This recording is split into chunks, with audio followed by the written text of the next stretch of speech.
এখানে একটা হাদিস বলবো, এ হাদিস শেষ হলে ইনশাআল্লাহ। এটা সাকাতাত মিন আহাদিকুমুল লোকমা, খেতে বসে যদি কিছু ভাত পড়ে যায়, রুটি পড়ে যায়,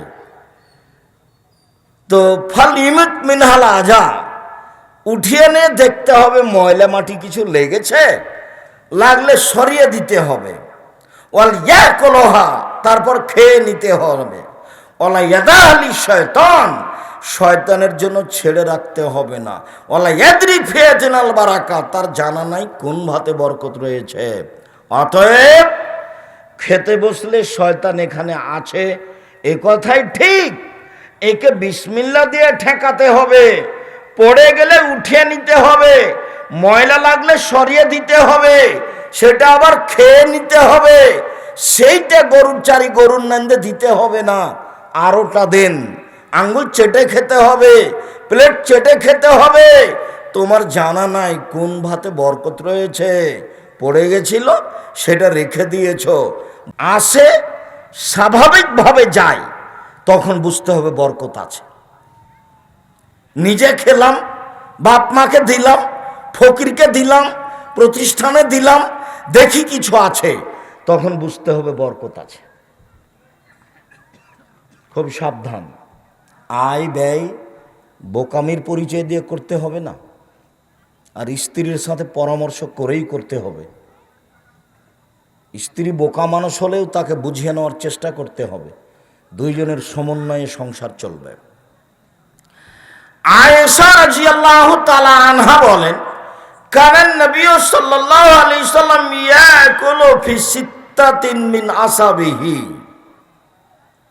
আল্লাহর নবী একদিন 6 জন সাহাবীকে নিয়ে খেতে বসেছেন। 6 জন সাহাবীকে নিয়ে খেতে বসেছেন। ফাজারাবিউন, একটা পল্লীর মানুষ এসেছে।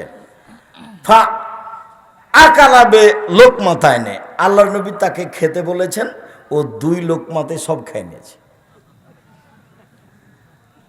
তখন আল্লাহর নবী বলছেন, আলা সাবধান, আলা সাবধান, মনে রেখো, ইন্নাহু লাউ সাম্মা কাফাকুম, ও যদি বিসমিল্লাহ বলে খেত তাহলে সবার জন্য হতো। ও যদি বিসমিল্লাহ বলে খেত তাহলে সবার জন্য হতো। বিসমিল্লাহ বলে না যারা, তারাই তো কাফের, তারা 7 পেটে খায়। যারা মোমেন তারা 1 পেটে খায়, 7 আঁতে খায়, 7 ভঁড়িতে খায়। মোমেন 1 ভঁড়িতে 1 আঁতে খায়। এ কথা মুহাম্মদ সাল্লাল্লাহু আলাইহি সাল্লাম বলেন। তিনি বলেন, ও যদি বিসমিল্লাহ বলতো, পল্লীর বেদুইন মানুষ, তাহলে সবাই মিলে খেতাম, তৃপ্তি পেয়ে যেতাম। ও বিসমিল্লাহ বলেনি, 2 লোকমাই শেষ করে দিয়েছে। বিসমিল্লাহ। আনাস রাদিয়াল্লাহু তাআলা আনহু বলেন, রাসূল সাল্লাল্লাহু আলাইহি ওয়াসাল্লাম বলেছেন, এ যা আমসাইতুম কুফু সিবিয়ানাকুম, উপস্থিত বৈঠকের মুসলিম বোন এদিকে লক্ষ্য করেন। এ মেঘ, কথা বলছো কেন? শরম হয় না তোমার? তোমাকে তো প্রথমে নিষেধ করেছি, আবার কথা বলছো কেন? একবারে মুখ বন্ধ করে থাকবেন, এক খেয়ালে চেয়ে থাকবেন, আমি আপনার জন্য এসেছি। আল্লাহর নবী বলছেন যে সূর্য ডুবার সাথে সাথে, সূর্য ডুবতে যাচ্ছে যখন, তখন সব ছোট ছেলে মেয়েকে আটকে দিবেন। আঙিনায় উঠানে নিয়ে যাবেন না, ছাদের উপরে নিয়ে যাবেন না, বাড়ির পিছন দিকে নিয়ে যাবেন না। কেন? এন্তাসিরু শয়তান, এখন শয়তান ছড়িয়ে পড়েছে। শয়তান যদি বাচ্চার দিকে দেখে তাহলে সারা রাত পায়খানা করবে, বমন করবে, শয়তানের বদনজর লেগে যাবে। ফাজা জাহাবাত সাআতুম মিনাল লাইলি, কিছু রাত যখন পার হয়ে যাবে, রাত 8টা 9টা হয়ে যাবে, এশার সময় হয়ে যাবে, ফাখাল্লু সাবিলাহুম, এবার বাচ্চাদের ছেড়ে দেন, কোনো সমস্যা নেই। খুব সাবধান, হাদিস বুখারী মুসলিম। কোন সময়ে বাচ্চাদের আটকাতে বলা হলো? সন্ধ্যার সময়। শয়তান এই সময় ছড়িয়ে পড়ে। তারপরে বলছেন, ও আগলে কল আবু আবদ করুল্লাহ, দরজা জানালা বন্ধ করো, বিসমিল্লাহ বলো। দরজা জানালা বন্ধ করো, বিসমিল্লাহ বলো। ইন্না শায়তান লা ইফতাহু বাবান মুগলাকা, নিশ্চয় শয়তান বন্ধ দরজা খুলতে পারে না, নিশ্চয় শয়তান বন্ধ দরজা খুলতে পারে না, নিশ্চয় শয়তান বন্ধ দরজা খুলতে পারে না। তবে বিসমিল্লাহ বলে বন্ধ করতে হবে। আজকে আপনার স্ত্রীকে গিয়ে বলেন, জীবনে কোনোদিন দরজা বিসমিল্লাহ বলে বন্ধ করেছে? বিসমিল্লাহ বলে দরজা বন্ধ করতে হয় এটাই তার জানা নাই। এটা তার কাছে একটা নতুন কথা। জানানা বিসমিল্লাহ বলে বন্ধ করতে হয়। তারপর আল্লাহ রাসূল বলছেন, ওয়াকু কেরাবাকুম আযকুরুল্লাহ, পানির পাত্র, খাদ্যদ্রব্যের পাত্র, বিশেষভাবে পানির পাত্র ঢেকে রাখো, বিসমিল্লাহ বলো। আমাদের দেশে কলসে পানি থাকে, অনেক সময় জকে খোলা মুখে পানি থাকে। আল্লাহর নবী বলছেন ওটা ঢাকতে হবে, বিসমিল্লাহ বলতে হবে। তিনি বলছেন ওয়াখামেরও আনিয়াতাকুম আযকুরুল্লাহ, ভাতের পাতিল, তরকারির পাতিল, আটার পাতিল, পানির পাত্র, যত কিছু খাদ্যদ্রব্যাদির পাত্র আছে সব ঢাকো, বিসমিল্লাহ বলো। কেন? রাতে কতগুলি বালা মুসিবত চলে, সেইটা যদি কোনো জিনিস খোলা থাকে তাহলেও তাতে ঢুকে যাবে। এইটা সকালে যে খাবে তার রোগ ব্যাধি হবেই। দোকানপাটে যা খোলা আছে তা খাবেন না, ঢাকা থাকতে হবে। যা ফাঁকা জায়গায় বিক্রি হচ্ছে তা খাবেন না, তা ঢাকা থাকতে হবে, তাহলে খাবেন। নইলে তার ভিতরে রোগ জীবাণু ঢুকে আছে, এ কথা আল্লাহর নবী বলছেন। শেষ পর্যন্ত তিনি বলছেন ওয়ালাউ তারজু আলাইহি শায়ান, কিছুই যদি না থাকে, দরজা যদি না থাকে, জানালা যদি না থাকে, বাহির দরজা যদি না থাকে, ভাতের পাতিল ঢাকার যদি কিছু না থাকে, পানির পাত্র ঢাকার যদি কিছু না থাকে, তাহলে একটা খড়কুটা এরকম একটা কাঠ বিসমিল্লাহ বলে উপরে রেখে দেন, সকাল পর্যন্ত এ দরজা দিয়ে শয়তান ঢুকতে পারবে না। এই পানির ভিতরে কোনো বালা মুসিবত প্রবেশ করতে পারবে না। যাদের কোনো ব্যবস্থা নাই তাদের জন্য শেষ বাক্য রাসূল সাল্লাল্লাহু আলাইহি সাল্লাম বলছিলাম বিসমিল্লাহ। আয়েশা রাদিয়াল্লাহু তাআলা আনহা বলেন, আল্লাহর নবী বলেছেন যে এজা আকালা আহাদুকুম নাসিয়া ইয়াযকুরাল্লাহ, কেউ যদি খায় পান করে বিসমিল্লাহ ভুলে যায়, তাহলে ফালিয়াকুল বিসমিল্লাহ ওয়ালাউ আখিরাহু, তাহলে সে যেন বলে আমার বিসমিল্লাহ শুরু শেষ সব জায়গায়, আমার বিসমিল্লাহ শুরু থেকে শেষ পর্যন্ত। তাহলে শয়তান যা খেয়েছে রেখে চলে যাবে। শয়তান যা খেয়েছে নিয়ে যেতে পারবে না, রেখে যাবে। রাসূল সাল্লাল্লাহু আলাইহি সাল্লাম বলেন, কে যদি পেশাব পায়খানায় ঢুকে আর ও যদি বলে আল্লাহুম্মা ইন্নী আউযু বিকা মিনাল খুবুসি ওয়াল খাবাইস, বিসমিল্লাহ না বলে, তাহলে শয়তান তার লজ্জা স্থান দেখতে পাবে, ক্ষতি করতে পারবে না। আর যদি বলে বিসমিল্লাহ আল্লাহুম্মা ইন্নী আউযু বিকা মিনাল খুবুসি ওয়াল খাবাইস, তাহলে শয়তান ক্ষতি করা তো বহু দূরের কথা, লজ্জা স্থান দেখতেও পাবে না। বিসমিল্লাহ। আবু হুরায়রা রাদিয়াল্লাহু তাআলা আনহু বলেন, রাসূল সাল্লাল্লাহু আলাইহি সাল্লাম বলেছেন, এজা আতা আহাদুকুম আহলাহু ফালিয়াকুল বিসমিল্লাহ আল্লাহুম্মা জান্নিবনা শায়তান ওয়া জান্নিবি শায়তান মা রাযাকতানা। কেউ যদি পারিবারিকভাবে যায় তাহলে যাওয়ার সময় বলবে, আল্লাহ আমি অপবিত্র জিন এবং অপবিত্র জিন্নি থেকে তোমার কাছে আশ্রয় চাচ্ছি। এই দোয়া পড়লে এতে যদি আল্লাহ কোনো সন্তান দেয়, লাইদুররুহু শয়তান, এই শয়তান এই বাচ্চার কোনো ক্ষতি করতে পারবে না। আর যদি দোয়া না থাকে, যদি পেটে বাচ্চা আসে, শয়তান তার ক্ষতি করবেই করবে। যে হাদিসটা বলতে চেয়েছিলাম সেটা ভুলে গেছিলাম, আবার গতিতে মনে পড়েছে, সেটুকু বলি। আবু সাঈদ খুদরি রাদিয়াল্লাহু তাআলা আনহু বলেন, কালা শয়তান, শয়তান বলে, ও ইজ্জাতিকা ইয়া রাব্বি, হে আমার প্রতিপালক, তোমার ইজ্জতের কসম করে বলছি, শয়তান বলছে আল্লাহকে, হে আমার প্রতিপালক, তোমার ইজ্জতের কসম করে বলছি, লা আবরাহ উগবি ইবাদাকা মা দামাত আরওয়াহুম ফি আজসাদিহিম, আদমের ছেলেমেয়ের দেহে যতক্ষণ পর্যন্ত শ্বাস থাকবে আমি তাকে ভুল পথে নিয়ে যাবই যাব। আদম সন্তানের দেহে যতক্ষণ পর্যন্ত শ্বাস থাকবে আমি তাকে পাপের পথে নিয়ে যাবই যাব, আমি তাকে ভ্রান্ত পথে নিয়ে যাবই যাব। তখন আল্লাহ বলছেন, কাল আল্লাহ তাআলা, আল্লাহ তাআলা বলেন, ওয়া ইজ্জাতি ওয়া জালালি ওয়া ইরতিফায়ে মাকানি, শয়তান তুমি মনে রেখো আমার ইজ্জতের কসম, আমার মর্যাদার কসম, আমার উচ্চতার কসম, শয়তান তুমি মনে রেখো আমার সম্মানের কসম, আমার ইজ্জতের কসম, আমার মর্যাদার কসম, আমার উচ্চতার কসম, আদম সন্তান যতক্ষণ ক্ষমা চাইবে আমি তাকে ক্ষমা করতেই থাকব। শয়তান জিদ করে আছে আপনাকে আর আমাকে নিয়ে। ও আল্লাহর কাছে বলছেন যে তোমার ইজ্জতের কসম। কাকে বলছে? আল্লাহকে বলছে, তোমার ইজ্জতের কসম আমি ওকে ভুল পথে নিয়ে যাবই। শয়তান খুব জিদের উপরে আছে, সাবধান থাকবেন।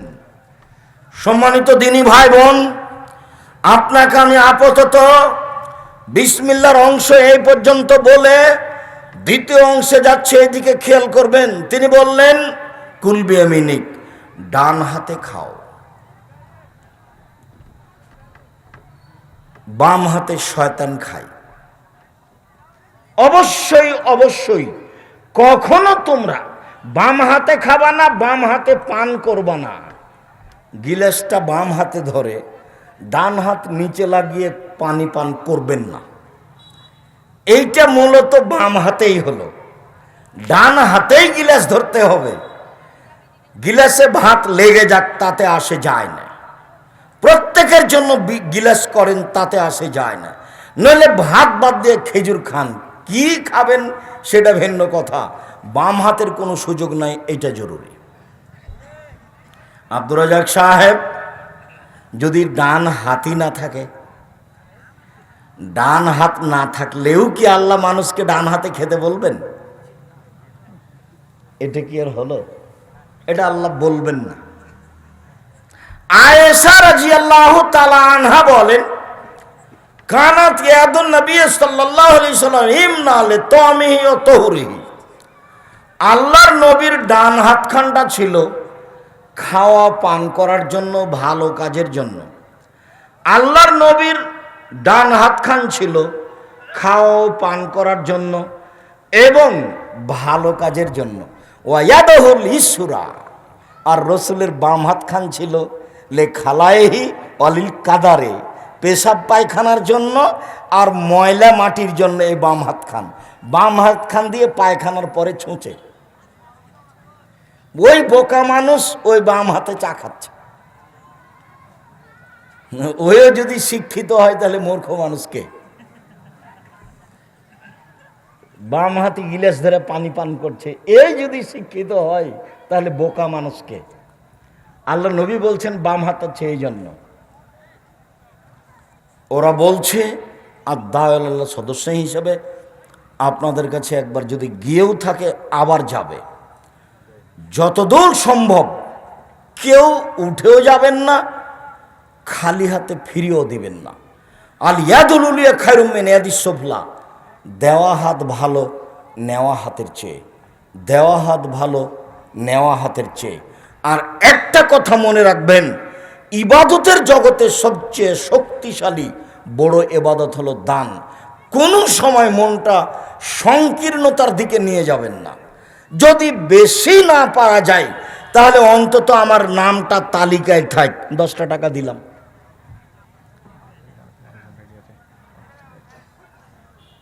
তো আমি সবাইকেই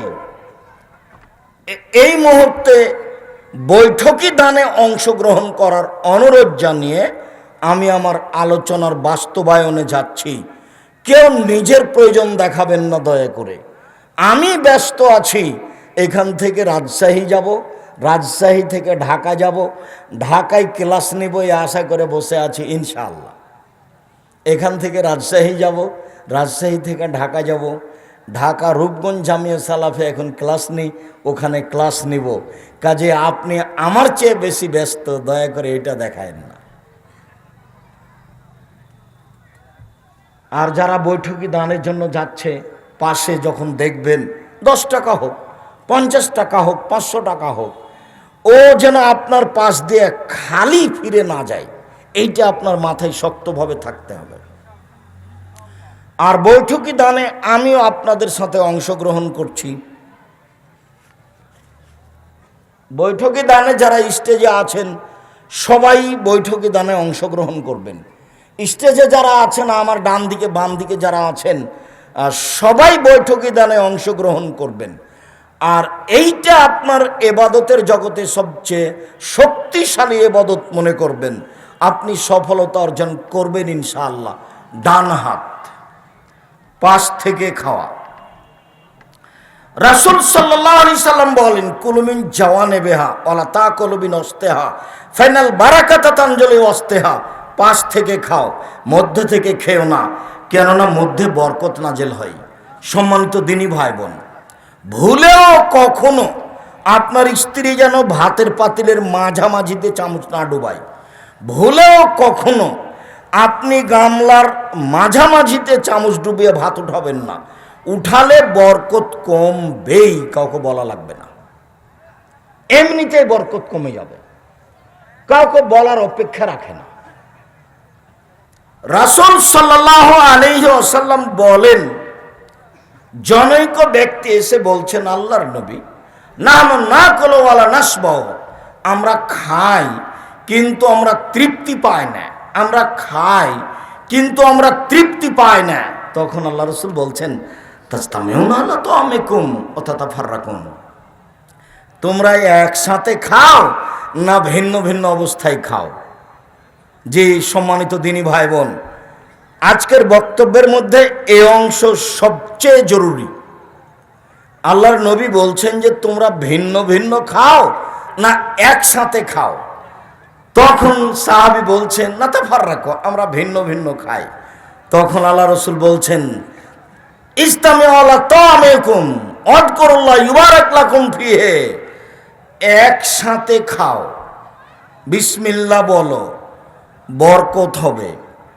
একসাথে খাওয়া মানে ছেলে মেয়ে বৌমা আহাল পরিবার সবাই একসাথে খেতে বসবেন।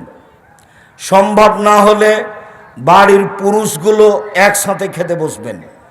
ভিন্ন ভিন্ন খেতে বসলে বরকত উঠে যাবে, এটাই চূড়ান্ত। একসাথে না খেলে ভাতের পাতিলে তরকারির পাতিলে বরকত থাকবে না, এটাই চূড়ান্ত। অতএব একসাথে খেতে বসলে 2 জনের খাদ্য 4 জনের হবে, আর 4 জনের খাদ্য 8 জনের হবে, এই কথা মুহাম্মদ সাল্লাল্লাহু আলাইহি সাল্লাম বলেন।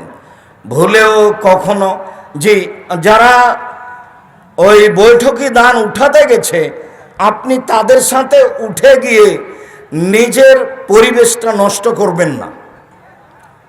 আমি এখনো কথা শেষ করিনি, আমি এক পর্যায়ে আছি। আজকের আলোচনার যেগুলো আরো গুরুত্বপূর্ণ অংশ, সেগুলো এখনো সামনে কয়েকটা হাদিস আছে।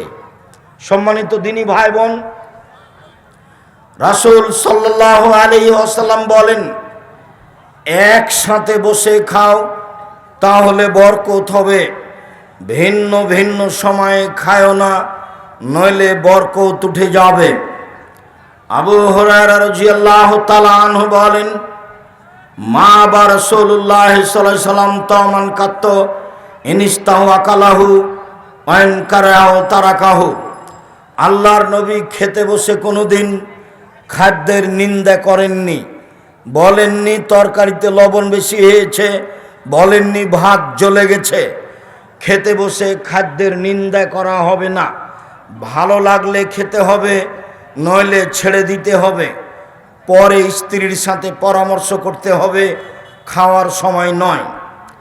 আনাস রাদিয়াল্লাহু তাআলা আনহু বলেন, মা কালান নবী সাল্লাল্লাহু আলাইহি সাল্লাম আলা খেওয়ানিন আলা খোবেজালাহু মুরাক্কাক আলা আকালাহু মোরাক্কাক, আল্লাহর নবী কখনো চেয়ার টেবিলে বসে খাননি। আল্লাহর নবীর জন্য কখনো অনেকগুলি বাটিতে সারিবদ্ধ করে তরকারি খাদ্য সাজানো হয়নি। আল্লাহর নবী কখনো চিকন আটার রুটি খাননি। কিলালে কাতাদা রাদিয়াল্লাহু তাআলা আনহুকে বলা হলো, আলা ইসাইনি একল, আল্লাহর নবী কিসের উপরে খেতেন? তিনি বললেন, আলা সফর, দস্তরখানে বসে খেতেন। জরুরি, যদি বিছানে বসে খান দস্তরখান বিছাবেন, যদি মেঝেতে বসে খান মাদুর বিছাবেন। আগে আপনার বাপ মা দাদা দাদি যেভাবে খেতেন সেভাবেই খেতে হবে, এটাই সুন্নাত। চেয়ার টেবিলে আল্লাহর নবী কোনোদিন বসে খাননি। চেয়ার টেবিলে খাওয়া আমরা হারাম না বললেও পছন্দ নয় এ কথাই বলছি। সম্ভবপর চেয়ার টেবিলে বসে খাওয়া এড়িয়ে চলবেন, সম্ভবপর বসে খাওয়ার চেষ্টা করবেন, সম্ভবপর তরকারির আইটেম কম করার চেষ্টা করবেন, সম্ভবপর কম খাওয়ার চেষ্টা করবেন। সম্মানিত দিনী ভাই বোন, মিকদাদ ইবনে মাদি কারাম রাদিয়াল্লাহু তাআলা আনহু বলেন, রাসূল সাল্লাল্লাহু আলাইহি সাল্লাম বলেছেন, কিলু তামাকুম ইয়াবরাকুম ফিহি, খাদ্য মেপে রান্না করে বরকত দেওয়া হবে। আমাদের দেশের মা চাচিরা বোনেরা যখন রান্না করে তখন এক মুষ্টি চাউল তুলে নেয়, চাউলটা মেপে রান্না করে, কিন্তু যখন রুটি বানায় তখন আটা মেপে নেয় না, হাত পরিমাণে উঠিয়ে নেই, মনে করে 4টে রুটি হবে আমাদের হয়ে যাবে। জি না, আটাও মেপে নিতে হবে, চাউলও মেপে নিতে হবে, মেপে নিয়ে রান্না করতে হবে, তাতে বরকত হবে। এই কথা মুহাম্মদ সাল্লাল্লাহু আলাইহি সাল্লাম বলেন, হাদিস বুখারী মুসলিম। মেপে রান্না করতে হবে। জোহাইফা রাদিয়াল্লাহু তাআলা আনহু বলেন, আল্লাহর নবী বলছেন, লা আকুল মুত্তাকিয়ান, আমার জীবনে আমি কোনোদিন হেলান দিয়ে খাইনি। খাওয়ার নিয়ম, আমার জীবনে আমি কোনোদিন হেলান দিয়ে খাইনি। হেলান দিয়ে খাওয়া কাকে বলে? পিঠটা পিছনের দিকে লাগিয়ে খাওয়ার নাম হেলান দিয়ে খাওয়া। বাম হাত মাটিতে লাগিয়ে খাওয়ার নাম হেলান দিয়ে খাওয়া। ডান হাত মাটিতে লাগিয়ে খাওয়ার নাম হেলান দিয়ে খাওয়া। মোল্লা আলী কারি হানাফি ব্যারিস্টার মেসকাতের ব্যাখ্যায় লিখেন যে 4 জানু হয়ে বসে খাওয়া হচ্ছে হেলান দিয়ে খাওয়া। ডান পা বাম দিকে, বাম পা ডান দিকে করে পিছন নিতম্ব মাটির উপরে রেখে খাওয়া হচ্ছে হেলান দিয়ে খাওয়া। কেন? এইভাবে খেলেও পেটটা ফাঁকা থাকবে, মানুষ বেশি খেতে পারবে। তাহলে কিভাবে বসতে হবে? পেশাব পায়খানায় যেভাবে বসে এইভাবে হাঁটু উঠিয়ে বুকের সাথে রেখে চাপা দিয়ে বসবে, তাহলে পেটটা চাপা থাকবে, কম খাওয়া হবে। এটাই হলো বসার নিয়ম। তাহলে আর হেলান দেওয়া হলো না, এই কথা তিনি বলেন। সম্মানিত দিনী ভাই বোন, আল্লাহর নবী হেলান দিয়ে খাননি এই কথা তিনি বলেন, আল্লাহর নবী নিজে বলেন। তবে হেলান দেওয়া কি জিনিস এ কথা তিনি বলেননি। বিদ্বানগণ বলেন পিছন দিকে হেলান দেওয়া মানে হেলান দিয়ে খাওয়া। বাম হাত রেখে মাটির সাথে রেখে কোনো কিছুর সাথে রেখে খাওয়ার নাম হেলান দিয়ে খাওয়া। ডান হাত কোনো কিছুর উপর রেখে খাওয়ার নাম হেলান দিয়ে খাওয়া। মোল্লা আলী কারি বলেন 4 জানু হয়ে বসে ডান পা বাম দিকে, বাম পা ডান দিকে দিয়ে নিতম্ব মাটির উপরে রেখে বসে খাওয়ার নাম হেলান দিয়ে খাওয়া। এগুলো সবই হলো হেলান দিয়ে খাওয়া। তাহলে খাবো কিভাবে? যেভাবে পেশাব পায়খানায় বসা হয়, হাঁটু বুকের সাথে লাগিয়ে পেটটা চেপে খেতে বসতে হবে। তাহলে অল্পতে পেট ভর্তি হয়ে যাবে, খাওয়া কম হবে। জীবনে কিছু করতে হলে, বাঁচতে হলে, বেশি কিছু করতে হলে কম খাও, কম কথা বলো, কম ঘুমাও। কম খাও, কম কথা বলো, কম ঘুমাও। কম খায় যে কাজ করবে সে, কম কথা বলে যে কাজ করবে সে, কম ঘুমায় যে কাজ করবে সে। জীবনে কিছু করতে হলে কম ঘুমাতে হবে, কম খেতে হবে, কম কথা বলতে হবে, তাহলেই তা সহজ হবে। সম্মানিত দিনী ভাই বোন, আমি আপনাকে কথা সংক্ষিপ্ত করে এই অংশে চলে এসে বলি, খাওয়ার শুরুতে বলেছিলেন বিসমিল্লাহ, তাহলে মাঝে মধ্যে কিছু বলবো নাকি? যারা তাবলিগ করে তারা বলে যখন খেতে থাকবে নিবে, প্রয়োজন আছে ততক্ষণ বলবে সুবহানাল্লাহ, আর যখনই বলবে আলহামদুলিল্লাহ তখন মানে হলো আর নিবে না। জি না, এটা নয়। আবু হুরায়রা রাদিয়াল্লাহু তাআলা আনহু বলেন, আল্লাহর নবী বলেছেন, ইন্নাল্লাহা লা ইয়ারজা আলাল আবদে ইয়াকুলুল আকলাতা ফায়াহমাদাহু আলাইহা, নিশ্চয় ওই পুরুষ নারী দাস দাসী খায়, খাওয়ার মাঝে মাঝে আলহামদুলিল্লাহ বলে, আল্লাহ তার উপরে সন্তুষ্ট হন। ওয়া ইয়াশরাবু শারবা ফায়াহমাদা আলাইহা, পানি পান করে মাঝে আলহামদুলিল্লাহ বলে, তার উপরে আল্লাহ সন্তুষ্ট হন। তাহলে পানি 3 শ্বাসে পান করতে হয় বা 2 শ্বাসে পান করতে হয়, একটানা পান করবেন না। দাঁড়িয়ে পান করা নিষেধ, দাঁড়িয়ে খাওয়া নিষেধ, তবে জমজমের পানি বসে খাবেন, দাঁড়িয়ে খাবেন। আল্লাহর নবী জমজমের পানি দাঁড়িয়ে খেয়েছেন। ইবনে আব্বাস বলেন, ফাতাইতু ইলান নবী সাল্লাল্লাহু আলাইহি সাল্লাম বিদালবিন ফাশারাবা মা জমজম ওয়া কায়েম, আল্লাহর নবীর কাছে বালতিতে করে জমজমের পানি নিয়ে আসলাম, তিনি পানি পান করলেন দাঁড়িয়ে। আল্লাহর নবী বলছেন, খায়রু মাইনাল ওয়াজিলার যে মাও জমজম, মাটির ওপরে যেটা সবচেয়ে দামি পানি সেটা হচ্ছে জমজমের পানি। আল্লাহর নবী বলেন, মাও জমজম লিমা শরবালাহু, জমজমের পানি যে উদ্দেশ্যেই খাবে সেটাই পূর্ণ হবে। আবু জার গেফারি রাদিয়াল্লাহু তাআলা আনহু বলেন, আমি একটানা 19 দিন জমজমের পানি খেয়ে থাকলাম, কোনো খাদ্য খাইনি, তাতে সাওকানাত বাতনি, আমার পেটটা মোটা হয়ে যায়, চামড়া জড়ো জড়ো হয়ে যায়। তমতামিন ও সাকম ও সেফা ও সাকমিন, আল্লাহর নবী বলছেন জমজমের পানি খাদ্যের খাদ্য, জমজমের পানি রোগের আরোগ্য। জমজমের পানি একটা খাদ্য, জমজমের পানি হচ্ছে ঔষধ। আল্লাহর নবী জমজমের পানি দাঁড়িয়ে পান করলেন, সাথে সাথে বললেন, আল্লাহর নবী নিষেধ করেছেন পাত্র উল্টিয়ে খেতে। ছোট যেগুলো পানির বোতল সেইগুলো উল্টিয়ে খেতে পারেন, যেই বোতলের পানি একবারে খেতে পারবেন না, কয়েক শ্বাসে খেতে পারবেন না, এই বোতল খুলে এইভাবে উল্টিয়ে খাওয়া নিষেধ। পাত্র উল্টিয়ে খাওয়া নিষেধ, দাঁড়িয়ে খাওয়া পান করা নিষেধ। দাঁড়িয়ে খেলে পান করলে বমন করে দিতে হবে, এ কথা এসেছে। বমন না করলেও খাওয়া অপছন্দ, পান করা অপছন্দ দাঁড়িয়ে। সম্মানিত দিনী ভাই বোন, 3 শ্বাসে পানি পান করবেন। আবু আইয়ুব আনসারী রাদিয়াল্লাহু তাআলা আনহু বলেন, এই অংশ খুব গুরুত্ব সহকারে শুনবেন। যারা দোকানপাটে দাঁড়িয়ে আছেন, দাঁড়িয়ে থাকলেও কিছুক্ষণ এই দিকে লক্ষ্য করেন। যারা চলমান আছেন তারা একটু দাঁড়িয়ে কথাগুলি খেয়াল করেন। আবু আইয়ুব আনসারী বলেন, আল্লাহর নবী যখনই খাওয়া শেষ করতেন, যখনই পান করা শেষ করতেন, তখনই বলতেন, আলহামদুলিল্লাহিল্লাযী আতআমা ওয়া সাকা ওয়া সাওয়াগাহু ওয়া জাআলা লাহু মাখরাজা। ওই আল্লাহর প্রশংসা যে আল্লাহ খাওয়ালো, পান করালো, সুন্দরভাবে পেট থেকে বের করে দিল, সে আল্লাহর প্রশংসা। উমামা বাহেলি রাদিয়াল্লাহু তাআলা আনহু বলেন, আল্লাহর নবী যখন খাওয়া শেষে দস্তরখান উঠাতেন তখন বলতেন, আলহামদুলিল্লাহ হামদান কাসিরান তাইয়িবান মুবারাকান ফি গায়রা মাকফিন ওয়ালা মুআদ্দাইন ওয়ালা মুস্তাগনান আনহু রাব্বানা।